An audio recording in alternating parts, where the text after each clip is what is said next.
दोस्तों आज की इस वीडियो के अंदर मैं आपको बताऊंगा कि GSTR 3B जब आप फाइल करते हैं तो उस टाइम आपको किन किन बातों का ध्यान रखना है और उसी की जो गाइडलाइन होती है उसी के बारे में मैं आपको इस वीडियो के अंदर बताऊंगा। तो यहाँ पर अभी मैंने अपना जो है GST का पोर्टल ओपन किया हुआ है और इसमें मैं अभी करता हूँ रिटर्न फाइल। और रिटर्न फाइल के अंदर मैं अभी 3B फाइल करूँगा। तो 3B के लिए मैं क्वार्टर के अंदर सितंबर मंथ है मेरा, उसी का मैं अपना GSTR 3B फाइल करूँगा। तो यहाँ पर आप देखेंगे GSTR 1 जो कि आपकी जो सेल होती है, यानी आपने किन किन प्रोडक्ट को, यानी कौन कौन, जैसे मैं अभी ऑनलाइन अपने प्रोडक्ट को सेल करता हूँ तो उसी की जो सेल की जो समरी होती है, अलग अलग मेरे प्लेटफॉर्म है, मेरा अपना स्टोर भी है और स्टोर के साथ में मैं अमेज़ोन पे, फ्लिपकार्ट पे और मीशो पे, इन तीनों पे अपने प्रोडक्ट को सेल आउट करता हूँ। और उसी की समरी मैंने अपनी जो है GSTR 1 के अंदर, यानी कि जितने मेरे प्रोडक्ट सेल हुए हैं, कौन कौन से स्टेट के अंदर सेल हुए हैं, उन सब की समरी मैंने GSTR 1 के अंदर फाइल की हुई है। अब यहाँ पर आप देखेंगे GSTR 2A, यानी कि 2A जो होता है, इस टेबल के अंदर आपने जो प्रोडक्ट सेल किए हैं या जो भी आपने माल सेल किया है, जहाँ जहाँ से आपने उसको परचेज़ किया है, उन सब की डिटेल आपको इसके अंदर देखने को मिलेगी। और यहाँ पर आपको जो है ऑटो ड्राफ्टेड डिटेल्स, यानी for view only GSTR 2A, यानी कि इस टेबल के अंदर जो जो भी जिन पार्टी से आपने अपने जो प्रोडक्ट सेल किए हैं वो आपने कहीं ना कहीं से तो ख़रीदे हैं। तो यहाँ पर जब मैं इस टेबल पे क्लिक करता हूँ तो टेबल पे क्लिक करने के साथ ही यहाँ पे B2B इनवॉइस, यानी आपने जिस किसी भी जो पार्टी होती है आपकी, जहाँ से भी आप अलग अलग जो प्लेटफॉर्म होते हैं वहाँ से आपने अपना प्रोडक्ट को ख़रीदते हैं, और ख़रीदने के साथ ही जब आप GST बिल लेते हैं और उसी का क्लेम जो आपको मिलता है, तो वो चीज़ आप इसके अंदर B2B इनवॉइस के अंदर चेक कर सकते हैं। और इसके साथ ही जैसे अमेज़ोन, फ्लिपकार्ट और मीशो, इन पे अगर आप अपने प्रोडक्ट का सेल आउट करते हैं तो ये भी मंथ वाइज आपको एक कमीशन इनवॉइस आपका जनरेट करते हैं। और उस इनवॉइस जनरेट करने के साथ ही उसमें ये अपना GST जो होती है, यानी IGST अमाउंट भी आपसे लिया जाता है। तो ये सारी की सारी डिटेल आप यहाँ पे B2B इनवॉइस है, जब इस पर क्लिक करेंगे तो यहाँ पर आपको वो जो पार्टी होती है उन सब की यहाँ पे पूरी डिटेल आपको देखने को मिलती है। तो यहाँ पे वो पार्टीज़ के नेम आ जाते हैं और उसी के साथ ही जिन जिन पार्टीज़ ने आप लोगों को क्लेम दिया है वो मंथ वाइज पूरी डिटेल आप इसके अंदर देख सकते हैं। तो अब मैं वापस आ जाता हूँ बैक। ये तो हो गया अपना B2B इनवॉइस है जिसमें कि आप देख सकते हैं। अब वापस मैं आ जाता हूँ बैक, और अब मैं जो अपना GSTR 3B फाइल करूँगा, GSTR 1 मैं फ़ाइल कर चुका हूँ, सेल की डिटेल मैं अपनी ऑलरेडी सबमिट कर चुका हूँ। और अब यहाँ पर जो है मंथ वाइज मेरी रिटर्न होती है GSTR 3B, यानी 3B जो होती है ये आपने जितने प्रोडक्ट सेल किए हैं उन सब के इनवॉइस, यानी GSTR 1 आपके सेल के लिए होती है और GSTR 3B आपके परचेज़ के लिए होती है। यानी कि GSTR 1 आप पहले सबमिट करते हैं और इसके बाद आपका GSTR 3B जो है आपको रिटर्न फाइल करना होता है। तो अब यहाँ पर मैं इसके लिए करता हूँ प्रिपेयर ऑनलाइन, और इसमें मुझे रिटर्न जो फाइल करना है ये नील की नहीं करनी है, तो मैं यहाँ पे करूँगा नो। अगर आप रिटर्न नील की फाइल करना चाहते हैं तो आप यहाँ से यस सेलेक्ट करें, और अब आपको कर देना है यहाँ पे नेक्स्ट। और ये जो समरी जनरेट होती है GSTR 1 जब आप फाइल करते हैं उसी के बाद ये सारी समरी जनरेट हो जाती है। अभी आपकी इसको कर देना है आपको क्लोज़। तो अब आपको यहाँ पर आप देखेंगे कि जो GSTR 3B जब फाइल करते हैं तो आपके सामने जो ये टेबल आती है इसके अंदर ये देखिए टोटल इंटीग्रेटेड टैक्स आपको दिखता है, सेंट्रल टैक्स और स्टेट टैक्स। तो ये आपको जो आपने GSTR 1 फाइल किया है तो उस केस में आपके जो टैक्स आपको रिसीव होता है वो सारा का सारा आपको इसके अंदर देखने को मिलता है। यानी कि आपने अपना GSTR 1 जो फाइल किया था ये उसकी डिटेल है, यानी आपका इंटीग्रेटेड टैक्स जो है वो 13,000, यानी मेरा जो बन रहा है 13,000 का है, सेंट्रल टैक्स मेरा 4,000 का है और स्टेट टैक्स भी 4,000 का है।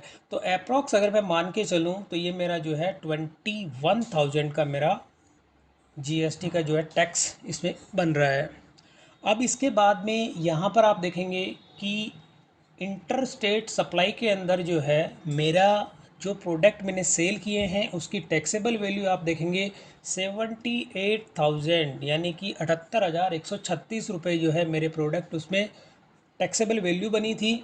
और जिसका टैक्स बना था 13,016 रुपये 82 पैसे, जो कि आपको 3.1 टेबल के अंदर देखने को मिल रहा है। और यहाँ पर ये इंटरस्टेट की पूरी डिटेल आ जाती है, क्योंकि इसके अंदर आपका सेंट्रल टैक्स और स्टेट टैक्स, जो सेंट्रल टैक्स होता है वो सीजीएसटी होता है और जो स्टेट टैक्स होता है वो एसजीएसटी होता है। तो ये चीज़ तो होती है कि ये समरी और ये समरी आपके GSTR 1 आपने फाइल किया था, ये उसी का डाटा आपको यहाँ पे देखने को मिलता है। अब इसके साथ ही आप देखेंगे कि यहाँ पर आपको ये जो टेबल नंबर 4 है इसके अंदर होता है इलिजिबल आईटीसी। यानी इलिजिबल आईटीसी से मतलब ये है कि आपको कितना इनपुट मिला। इसके अंदर आप देखेंगे कि 6,000 मेरे को आईजीएसटी मिला, और इसके बाद में 8 और 8 16,000, यानी 8,000 मेरा सेंट्रल टैक्स हो गया और 8,000 ही मेरा स्टेट टैक्स हो गया। यानी कि 8 और 8 16 और 16 और 6 22, यानी कि मेरा जो है मुझे जीएसटी के पैनल में टोटल जो इनपुट मिला, अगर मैं एग्जैक्ट इसकी फिगर निकालूं तो लमसम 22,000 से ऊपर इसका निकलता है। यानी कि इस केस में क्या होगा कि मुझे अभी स्टेट ये जो टैक्स 3B फाइल करूंगा वो 21,000 का जो है मैं इसमें फ़ाइल करूंगा, और मेरे इसके अंदर जो क्लेम पड़ा हुआ है यानी पोर्टल पे जो है बैलेंस आप देखेंगे वो मेरे इसके अंदर 22,000 है। तो अब मैं जब इसमें चेक मैंने किया, अगर इससे कम होता तो जितना अमाउंट कम होता मैं उसका चालान क्रिएट करता और मैं अपने बैंक अकाउंट से उसको पे करता। तो अब मैं इसको कर देता हूँ यहाँ पे प्रोसीड टू पेमेंट। मैं अब किसी भी तरह की कोई भी चेंजेस इसके अंदर नहीं कर रहा हूँ, क्योंकि मेरे पोर्टल के अंदर जो है बैलेंस पड़ा हुआ है, और ये सारी की सारी चीज़ें आपको कुछ करने की ज़रूरत नहीं है, कहीं पे भी कोई चेंजेस आपको नहीं करना है। और अब आपको सीधा यहाँ पे कर देना है प्रोसीड, आपको कर देना है make payment post credit to ledger, ये आपको सेलेक्ट करना है और इसके बाद आपको कर देना है यस। ऑफसेट सक्सेसफुल आपको कर देना है ओके। यहाँ पर आपको ये पूरी की पूरी समरी देखने को मिल जाती है, जो भी आपका बनता है, जो भी मैंने बताया था कि आपका आईजीएसटी और सीजीएसटी और एसजीएसटी अमाउंट आपको यहाँ पे शो हो जाता है। और अब आपको कर देना है प्रोसीड टू फाइल,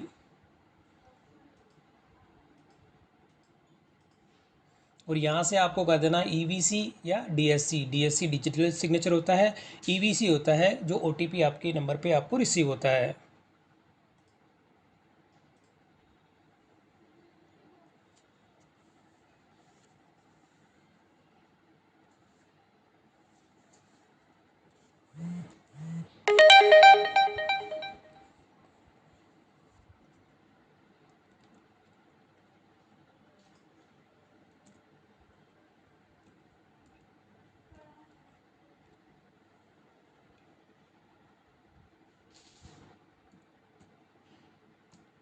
और आपको कर देना यहाँ पे वेरीफाई। तो अब ये जो है मेरा GSTR 3B मैंने जो है अपना फाइल कर दिया है, और यही आपको एक प्रोसेस होता है GSTR 3B फाइल करने का। इसमें आपको क्या करना है, अगर आपका अमाउंट इसके अंदर कम पड़ता, जैसे कि मान लीजिए अभी आपके पोर्टल पे अगर वो क्लेम नहीं होता, तो उस केस में जितना भी रेस्ट अमाउंट जो होता है वो आपका यहाँ पे डिस्प्ले होता, और होने के बाद में आपको पेमेंट आपके बैंक अकाउंट से करनी होती है। तो अब जब मैं यहाँ पर वापस करता हूँ रिफ्रेश, क्योंकि मेरी अपनी जो है GSTR 3B में फ़ाइल कर चुका हूँ।